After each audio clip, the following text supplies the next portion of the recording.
ایک دن بہلول مسجد کے قریب سے گزر رہے تھے کہ انہوں نے دیکھا کہ ابو حنیفہ مسجد میں بیٹھے ہوئے ہیں اور ان کے گرد شاگرد جمع ہیں اور وہ انہیں درس دے رہے ہیں۔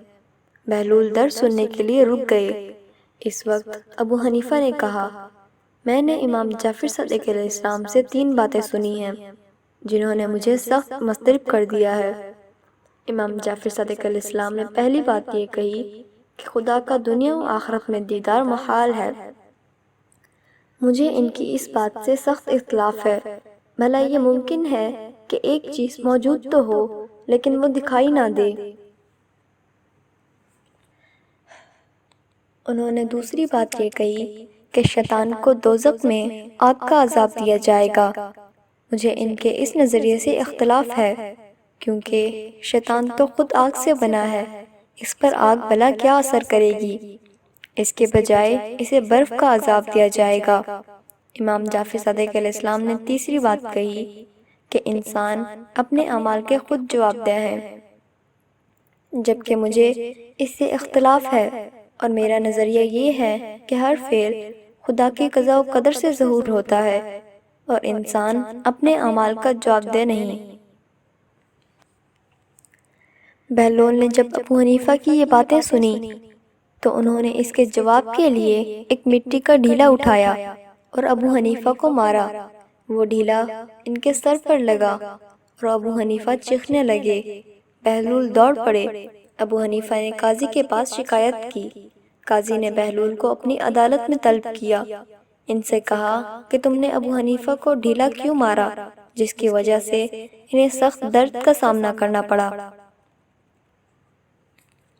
بہلول نے قاضی سے کہا، قاضی، میں جب مسجد کے پاس سے گزر رہا تھا تو اس وقت یہ صاحب کہہ رہے تھے کہ جو بھی چیز موجود ہے وہ قابل رؤیت ہے۔ اب میں اس سے پوچھنا چاہتا ہوں کہ اگر اس کے سر میں درد ہے تو مجھے اپنا درد دکھائے ورنہ اس کی شکایت جھوٹی ہے۔ قاضی صاحب، آپ اس سے پوچھیں کہ میں نے اسے کیا مارا ہے۔ قاضی کے پوچھنے پر ابو حنیفہ نے کہا کہ اس نے مجھے مٹی کا ڈھیلا مارا ہے۔ بہلول نے کہا، ابھی یہ صاحب اپنے شاگردوں کے حلقہ میں کہہ رہے تھے کہ شیطان کو آگ نہیں جلائے گی کیونکہ وہ خود آگ سے بنا ہوا ہے، جبکہ یہ حضرت تو مٹی سے بنے ہوئے ہیں اور انہیں مٹی کا ڈھیلا کیا نقصان پہنچا سکتا ہے؟ ابو حنیفہ نے اصرار کیا کہ اسے اس کے جرم کی سزا ملنی چاہیے۔ بہلول نے کہا، قاضی صاحب، ابھی چند لمحات پہلے یہ صاحب کہہ رہے تھے کہ ہر کام خدا کی قضاء و قدر اور مشیت سے سر انجام پاتا ہے۔ انسان تو بیچارے مجبور محض ہیں۔ اس کے مطابق انہیں یہ تسلیم کر دینا چاہیے کہ انہیں میں نے ڈھیلا نہیں مارا بلکہ خدا کی قضاء و قدر کے تحت انہیں ڈھیلا لگا ہے، لہٰذا اس کا جواب دہ میں نہیں ہوں۔